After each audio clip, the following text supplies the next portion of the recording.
할렐루야. 예수님이 이 땅에 오시는 성탄절을 앞에 놓고 기다리는 기간을 대강절이라 그렇게 얘기하고 또 대림절이라 그렇게 얘기도 합니다. 기다리면서 남자 여자가 이렇게 만나서 약속을 해서 기다리면서 화장도 하고 머리 단장도 하고 옷 단장도 하고 이게 정상이에요. 근데 만날 약속이 있는데 아무것도 안 하면 이건 무시하는 것밖에 안 되는 거예요. 그래서 우리 주일 낮 이제 그 예수님 성탄절 오시는 날까지 주일 낮에 성탄하신 예수님은 어떤 분으로 오실까? 오늘은 첫 번째로 한번 같이 해볼까요? 구원자로 오시는 예수님. 예수님이 제자들에게 질문하셨죠. 오늘 본문의 내용입니다. 사람들이 나를 누구라 하느냐? 그랬더니 제자들이 세간의 얘기를 이렇게 합니다. 어떤 사람은 세례 요한이 얼마 전에 죽었는데 세례 요한이 다시 살아나서 돌아왔다고 합니다. 또 어떤 사람은 구약에 예언된 엘리야가 다시 올 거다. 그 엘리야가 살아서 돌아왔다고 합니다. 또 어떤 사람은 말하기를 예수님은 사랑이 많고 눈물이 많아서 그 구약의 에레미야 같은 참 선지자 에레미야라고 합니다. 또 어떤 사람은 하나님이 시대에 따라서 선지자를 보내는데 이 시대에 꼭 필요한 틀림없는 위대한 선지자라고 합니다. 사람들이 그렇게 얘기를 했어요. 그때 예수님께서 이번에 제자들에게 다시 질문합니다. 누구에게 질문해요? 제자들에게 질문합니다. 아까는 일반 사람들이 나를 어떻게 보느냐. 일반 사람들, 저 불교인, 유교인, 무교인, 원불교인 안 믿는 사람들이 뭐라고 하느냐 나에 대해서 그렇게 질문하고, 그러니까 제자들이 이제 자기들 얘기한 건 아니죠. 물론 사람들의 얘기를 이렇게 대답을 했어요. 그때 제자들에게 예수님이 다시 묻습니다. 제자들은 오늘날로 말하면 굳이 비교를 하자면 교회 다니는 사람, 너무 약한가요? 최소한도 집사님 이상 되는 사람, 너무 약한가요? 권사님, 안수 집사님, 장로님 좀 약한가요? 수십 년 믿은 사람, 제자들이잖아요.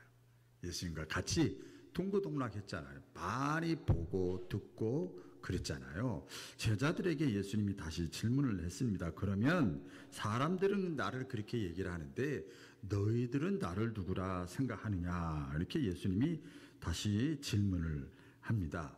이때 성경을 보니까 공강복음에 보니까 제자들이요 고민하기 시작을 했어요. 주일날 오후에 코칭을 이렇게 하는데 고민을 해야 됩니다. 실험을 해야 됩니다. 묵상을 해야 됩니다. 막 뒷파야 됩니다. 막 가볍게 생각했던 걸 깊게 생각을 해야 거기서 진짜 얘기가 나오는 거거든요. 평상시 예수님과 같이 다니고 평상시 교회 다니고 예배드리고 기도하고 찬양하고 막 이렇게 저는 목사니까 설교하고 신방하고 이렇게 다 그렇게 생각했는데 예수님이 지금 어떤 분이냐? 제자들이 아무 대답을 안 해요. 그때 베드로가 대답을 했잖아요. 뭐라고 그랬습니까? 같이 볼까요? 주는 그리스도시고 주는 하나님의 아들입니다. 그렇게 됐어요. 그리스도시고 하나님의 아들입니다. 오늘 두 가지입니다. 다시 한번 그리스도시요 하나님의 아들이시요. 그렇게 베드로가 대답을 했어요. 두 가지로 딱 대답을 했어요. 그때 예수님이 너무 기뻐하셨어요. 칭찬을 했어요. 왜 그렇게 기뻐하시고 칭찬하셨는가 하면 정답이요. 예수님은 그리스도고 예수님은 하나님의 아들이에요. 예수 그리스도가 누구인가라는 이 질문은요, 아주 오래된 질문이기도 하고 기독교 역사 가운데 예수님이 살아계실 때부터 지금까지도 계속되는 질문이기도 합니다. 지금 이 순간에도 여러분들 이 자리에 앉아 있지만 지금 이 순간에도 여러분 마음속에 계속되는 질문이기도 해요. 오늘 낮에 학생이 설교를 하는데 어떤 학생이 오랜만에 나왔어요. 제가 이름을 잃어버렸어요. 오랜만에 봐서 물어봤더니 이름 돼요.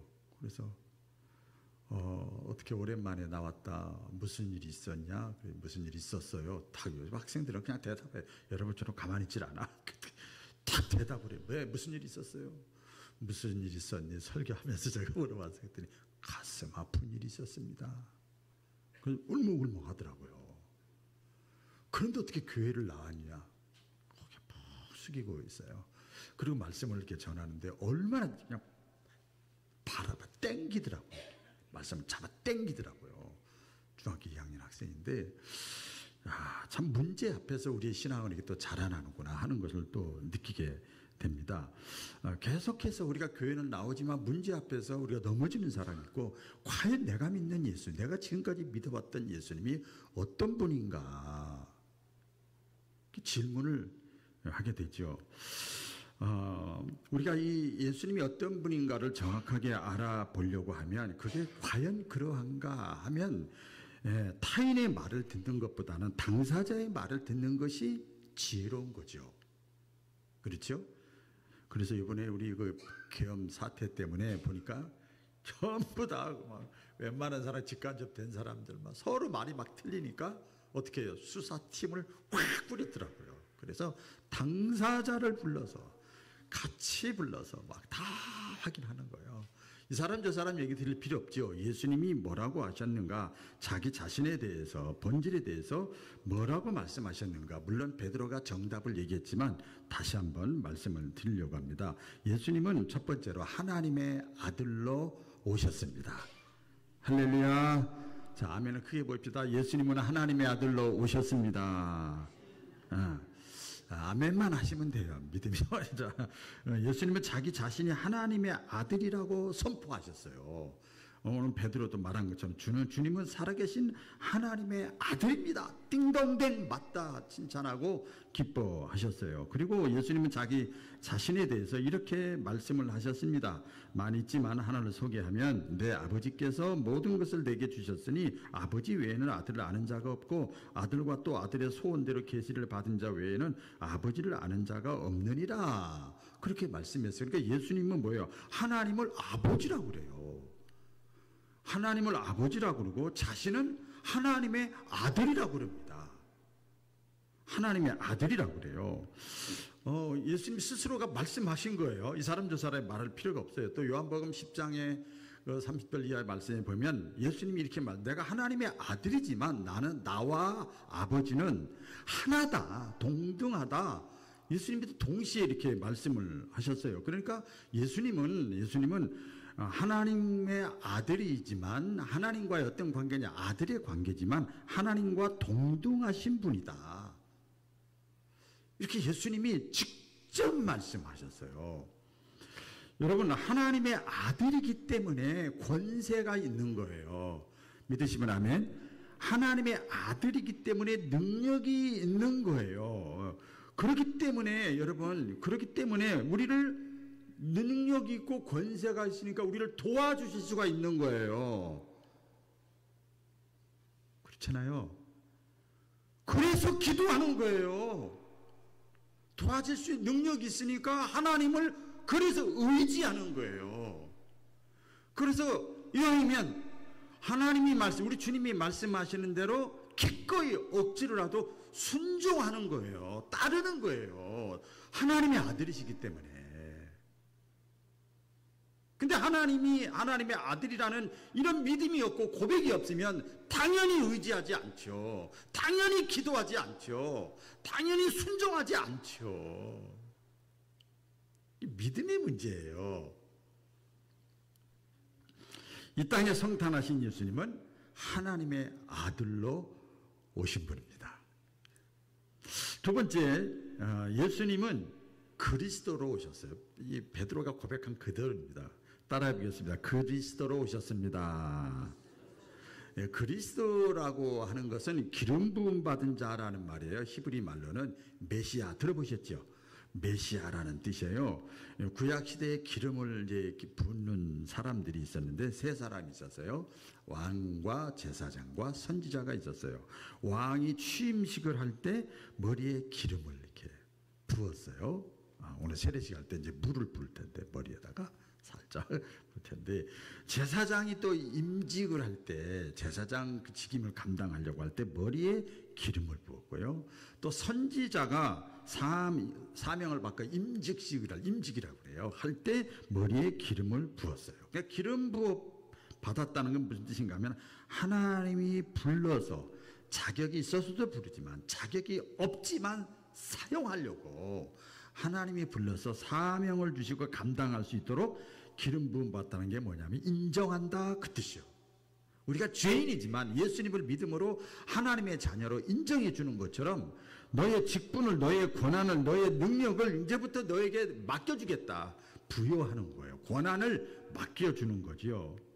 그래서 이 기름 부음이라는 건 구약에 그렇게 돼 있지만 신약에 보면 신약 시대에 대해서 기름 부음은 무슨 뜻인가 하면 성령의 임재예요. 따라해 보겠습니다. 성령의 임재.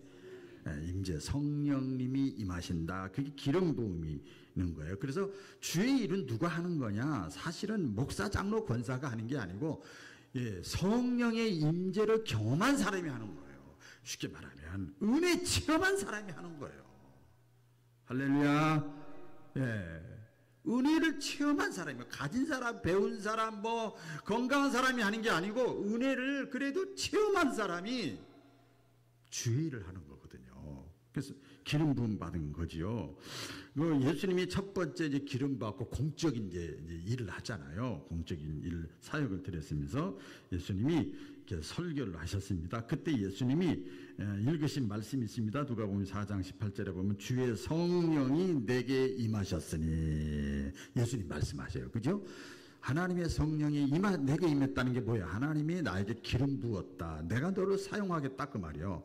내게 임하셨으니 이는 가난한 자에게 복음을 전하게 하시려고 내게 기름을 부으시고 나를 보내사 포로된 자에게 자유를, 눈먼 자에게 다시 보게 함을 전파하며 눌린 자를 자유롭게 하고 그랬어요. 그러니까 우리 예수님은 자기 자신에 대해서 하나님의 성령에 나에게 임했다. 기름 부음 받으셔서 내가 이제는 사명을 감당하게 됐다. 우리 신학교 다닐 때 지금도 그렇게 됐습니다. 목사 신학교 들어가고 뭐 은혜 체험했다고 그러고 뭐 신학교 4년 동안 은혜 다 까먹어. 왜? 귀하고 머리만 꽂히니까 갑자기 신본주의 신앙생활 하는 사람들이 신학교 4년 동안 여러분 성경만 공부하는 게 아니거든. 뭐 비판적인 거 다 비판해봐요. 세상 사람들이 비난하는 거, 세상 사람들이 욕하는 거, 세상 사람들이 의심하는 거 다 해요. 그리고도 너 목회할래?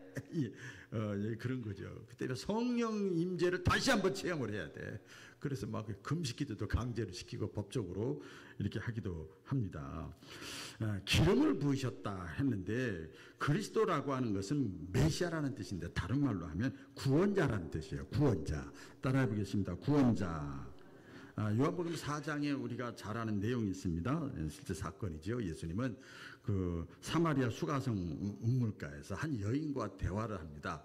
남편 다섯 번째요.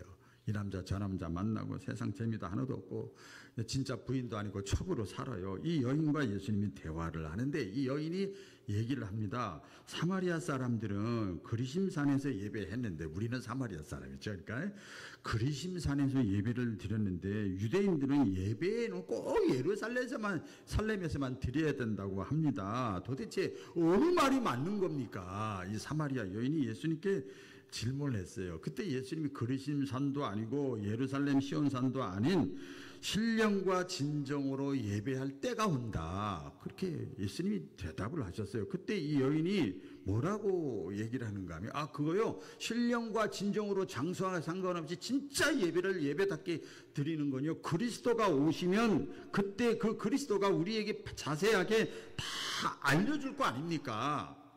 그랬어요. 그때 예수님이 뭐라고 그랬는가 하면 내가 바로 그리스도다. 이렇게 예수님이 말씀을 하셔서 자기 자신이 그리스도라고 말씀을 하십니다.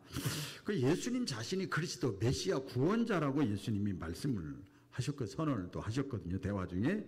그러나 예수님이 구원자이고 그리스도이심을 우리 성경에 보면 다양한 어떤 메시지나 사건 일을 통해서 우리에게 나타내시고 보여주셨습니다. 그 첫째가 뭔가 하면 예수님이 그리스도라는 건 죄를 용서하는 자예요.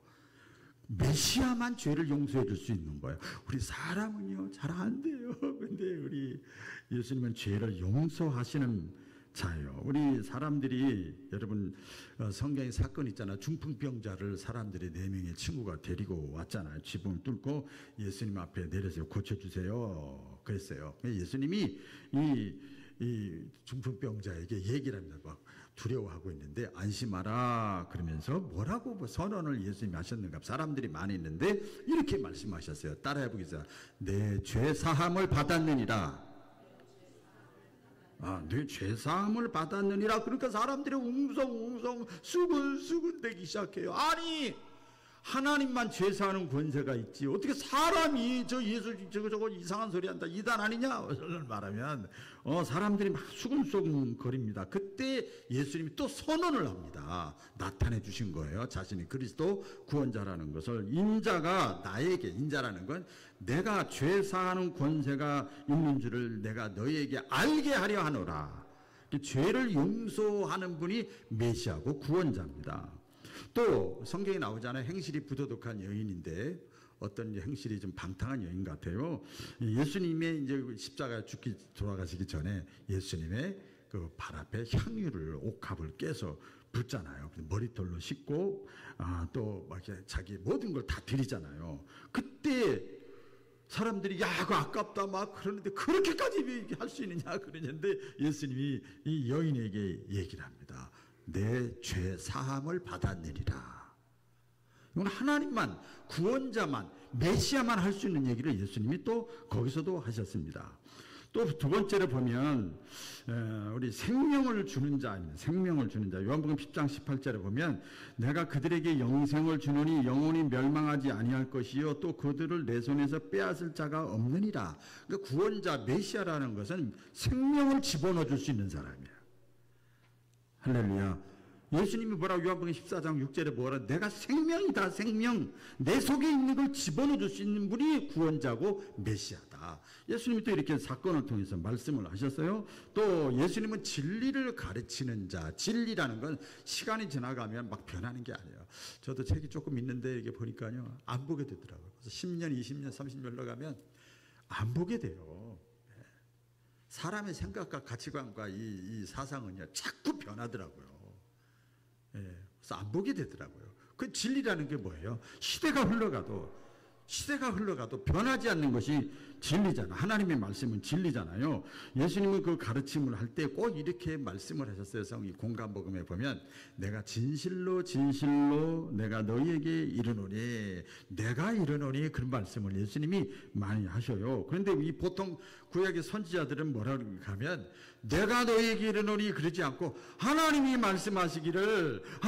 말씀하시기를 또 누가 얘기하기를 인용을 이렇게 하거든요. 그런데 예수님은 이 하나님이 하신 말씀과 같이 똑같이 해요. 나 여호와가 이르노라 그런 것처럼 내가 내게 이르노니 이거 진리를 가지고 있는 분만 할 수 있는 그 선언을 예수님이 하십니다. 그러니까 예수님은 어떤 분이냐? 죄를 용서하시고 생명을 주시고 진리를 가르치시는 그리스도 메시아 구원자이심을 믿으시기를 바랍니다.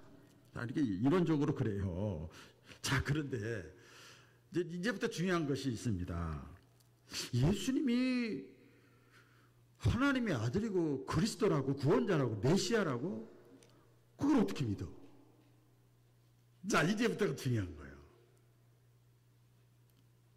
그걸 우리가 과연 어떻게 믿느냐? 이 시대에도 여러분 뭐 어떻게 겪었는지 모르겠습니다만 지금 주변에도요 자기가 뭐 하나님의 아들이다, 뭐 메시아다, 구원자다, 뭐 입맞은 자다, 뭐 그러면서 하는 이단들이 얼마나 많은지 몰라요. 우리나라에도요 370명 이상이 있대요.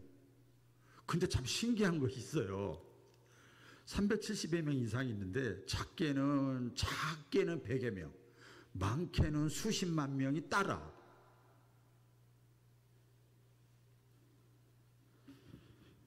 예수님이 자기 자신에 대해서 이렇게 분명하게 타인이 말한 것이 아니고 예수님은 그렇게 주장을 했지만 말씀을 했지만 믿을 수 있는 근거가 있느냐? 있습니다. 우리 보면 예수님이 일으킨 표적들입니다. 표적들 또는 기적이라고 하는데 죽은 나사로를 나우루에 살리신 표적, 장례하러 가는 나이성 과부의 아들을 또 살리는 기적, 또 떡 5개와 물고기 2마리로 가지고 5,000명을 먹인 기적, 또 나면서부터 소경된 자를 눈을 뜨게 한 표적, 귀머거리, 안진뱅이, 벙어리, 중풍병자, 38년 된 병자들, 또 풍랑을 잔잔케 하고 막 이런 표적들이 수많이 성경에 기록되어 있어요. 예수님이 그리스도고 하나님의 아들이기 때문에 가능한 것이라는 거지요. 그 성경을 우리 신학 공부할 때 그렇게 성경은 그래서 한마디로 기적의 책이다. 이건 기적이 아니고는 이거 인간적으로 과학적으로는 이해가 안 되는 것이다. 따라해보겠습니다. 성경은 기적의 책이다. 네, 기적이라는 것이 하나님은 그냥 표적이라고 하지만 인간의 입장에서는 과학적으로 상식적으로 일어나지 않기 때문에 우리는 그것을 표적을 기적이라고 표현하는 겁니다. 이런 것들은 예수님이 하나님의 아들이시고 예수님이 그리스도이심을 증거하고 나타내는 이 증거, 표적입니다. 그리고 또 예수님이 그리스도가 하나님의 아들이라는 걸 어떻게 믿냐? 믿을 수 있는 근거가 뭐냐? 그거는 십자가입니다. 또 따라해 보겠습니다. 십자가. 십자가예요. 예수님은 자신이 말씀하신 대로 우리를 구원하시기 위해서 인류의 죄를 담당하시기 위해서 대신해서 십자가를 지셨잖아요. 자 보세요. 그냥 말씀드리면 오늘 이 땅에 그리스도를 자처하는 사람, 자기가 메시아라고 구원자라고 내게 와야만 구원받는다고 하는 사람들이 너무 많아요. 근데요, 가만히 보세요. 뭐 굳이 여러분 알라고 할 필요는 없지만 그 사람들의 특징이 뭐냐? 부귀 영화를 누려요. 가난한 교주는 하나도 없어요. 통일교회 문선명, 전도관 천북의 박대선, 하나님의 교회 안상응, JMS의 정명석, 신천지의 이만희, 이 사람들이 십자가 졌어요? 다 깊게 말씀드릴 수가 없어요. 모두가 호의호식하며 살아가고 있어요. 그들이 어떻게 메시아가 됩니까? 예수님이 하신 말씀대로 양의 탈을 쓴 일이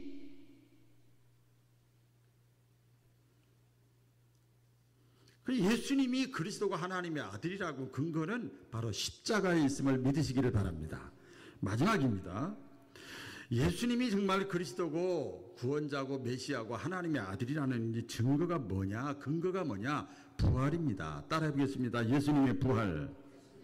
예수님의 부활은 예수님이 하나님의 아들이고 예수님이 그리스도고 메시아인 것을 나타내는 가장 강력한 증거가 부활이에요. 그래서 우리 기독교에 부활이 없다 그러면, 죽음이 끝이라고 그러면, 솔직히 이제 말씀드릴게요. 우리 젊은 사람 저기 몇 사람 있지만 100세까지 살면 여러분 올라서 70 됐다. 기껏해야 30년 살아.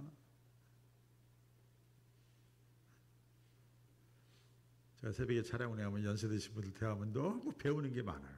깨닫는 게 많아요. 오래 살 것 같지요? 그렇지 않더라고요. 부활이 없다 그러면 우리 기독교 신앙은 아무것도 아닙니다. 여러분 성경에 말씀 있잖아요. 우리 다 같이 한번 읽어볼까요? 로마서 1장 4절 시작. 성결의 영으로는 죽은 자들 가운데서 부활하사 능력으로 하나님의 아들로 선포되셨으니 곧 우리 주 예수 그리스도시니라. 아멘. 죽은 자 가운데서 부활하사, 그럼 뭐라 그래요? 뭘로 선포됐어요? 하나님의 아들이야. 부활하신 것을 보고 하나님의 아들이야. 그리고 그리스도야. 구원자야. 메시아야. 이것이 우리가 기다리는 예수님이 이 땅에 오시는 구원자의 모습인 것을 믿으시기를 바랍니다. 이런 믿음으로 흔들리지 않는 믿음, 확실한 믿음, 승리할 수 있기를 주의 이름으로 축원합니다. 기도하겠습니다. 하나님 아버지, 예수님은 누구이신가? 하나님의 아들이십니다. 그래서 우리의 죄를 용서하실 수가 있습니다. 예수님은 누구이십니까? 구원자고 메시아고 그리스도이십니다. 그래서 육신이 죽음으로 끝나는 것이 아니라 영생의 선물을 주실 수 있는 분입니다. 지금은 성탄을 기다리는 기간입니다. 예수님 우리에게 영원한 생명을 주시기 위해서 이 땅의 구원자로 오신 분인 것을 마음속에 붙잡고 우리의 믿는 도리를 꼭 붙잡고 좌로나 우로나 치우치지 않는 인생의 신앙의 승리자들이 다 되게 하여 주옵소서. 예수님의 이름으로 기도드립니다. 아멘. 세례 예식을 거행하도록 하겠습니다. 세례 예식, 제가 전명을 하겠습니다. 앞으로 나와주세요. 세례자, 우리 주보에 있는 순서대로 김성수 씨 앞으로 나와주시고, 장은주 씨 앞으로 나와주시고, 이은수 자매 앞으로 나와주시고, 배려 앞으로 나와주시고, 배랑 앞으로 나와주시고, 일자로 이렇게 서주세요. 네. 순서대로 장은주 씨 앞에 쓰고 이렇게 서세요.